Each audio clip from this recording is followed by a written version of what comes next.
Hi, How are sir. you? This is your judgment and the paper for make you release. Now you are free. Thank you, sir. From today, you are free. Thank you can so release. much. Thank you This is so the first much. paper from the Ministry for the Police to remove the obscure case, and the second paper for the Ministry for the Shu'un to you make a transport for the another company. Okay. Thank you so much. First, thanks to God, because it's been 4 years, sir. Thank you for giving me my release. Wala, ang tagal, ang hirap, yung dinanas ko na, yung lahat ng anxiety, depression, stress nasa akin in 4 years. But now, it's with me now. It's in my hand. Thank you so much, Mr. Talat. Thank you. Ang daming nangyari, and as in, sobrang sakripisyo from both sides, for me and for you also. It's very, we struggle too much. You know how I'm fighting your stuff. I'm making problem for you also. And I'm sorry for that, because I'm too much stressed, depressed. Wala, it's all the anxiety is with me. But now, I'm grateful. Yeah, I'm free. Thank you so much. I never lose hope with you. I always trust you. I never go anywhere. Wala. This is the bridge for us. Yes, thank you, sir.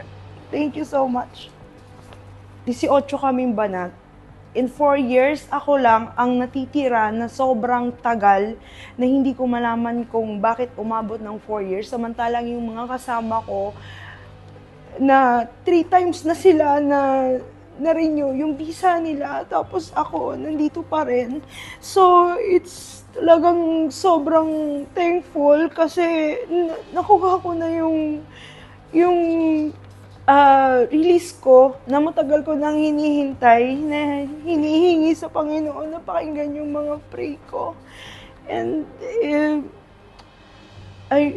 hindi ko alam kung ano nga kung makakapagbakasyon na rin ako.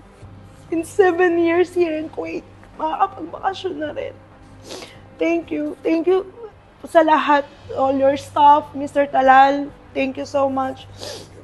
Ma'am Faye, sa lahat, pasensya sa mga nagawa ko na problema dati. Sorry talaga. Sobrang, kahit kayo rin nasa sitwasyon ko, kumbaga lahat gagawin nyo, makipag-away, magsalita ng masakit.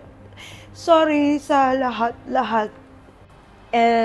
Sa lahat ng may ganitong sitwasyon, huwag kayong mawawalan ng pag-asa. Kapit lang kayo sa lawyer nyo, sa Panginoon.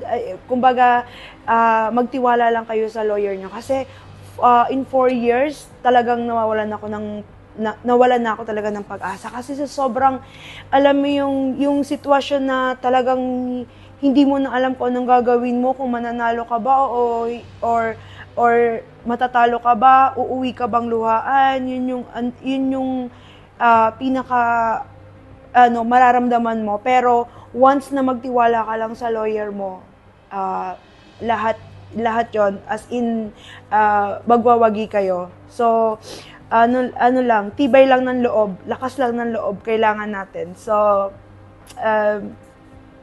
basta tiwala lang. Thank you. Hello, good morning. Nandito ako ngayon kay Sir Talal Almutayri.